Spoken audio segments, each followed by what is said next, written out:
بسم اللہ الرحمن الرحیم۔ بھیک جتنی دروازہ بھی اتنا۔ ایک مرتبہ ایک فقیر بھیک مانگتے مانگتے ایک دروازے سے دوسرے دروازے پر پہنچتا رہا، یہاں تک کہ ایک بہت بڑے دروازے کے پاس گیا اور یہ خیال کیا کہ جب دروازہ اتنا بڑا ہے تو یہ گھر بھی بہت بڑا ہے اور کسی رئیس یا حاکم کا محل ہوگا، اور اس لیے یہاں بھیک بھی زیادہ ملے گی۔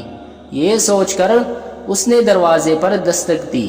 بہت دیر کے بعد دروازہ کھلا اور اس کو اس دروازے سے 10 پیسے دیے گئے، اور اس نے وہ 10 پیسے لے کر ایک طرف کو رکھ دیا اور کلہاڑی لے کر دروازے کو اکاڑنا شروع کر دیا۔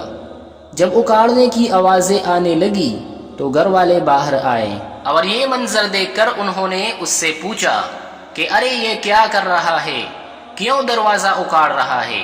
تو اس فقیر نے بڑا عجیب جواب دیا اور کہا کہ میں یہاں اس قدر بڑا دروازہ دیکھ کر اس لیے آیا تھا کہ دروازے کے برابر بھیک ملے گی، مگر میں نے دیکھا کہ اتنا بڑا دروازہ اور بھیک اتنی کم۔ اب میں یہ چاہتا ہوں کہ یا تو بھیک جتنی ہے دروازہ بھی اتنا ہی ہو جائے، یا دروازہ جتنا بڑا ہے بھیک بھی اتنی ہی ہو جائے، لہٰذا تم بھیک بڑھا دو یا میں دروازہ کو چھوٹا کر دوں گا۔ یہ سن کر گھر والے شرمندہ ہوئے اور انہوں نے بھیک بڑھا دی۔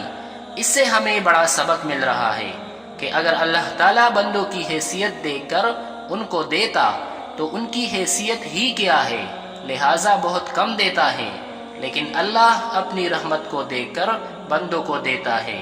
یہی صفت ہمارے اندر بھی ہونا چاہیے کہ زیادہ سے زیادہ خرچ کرے۔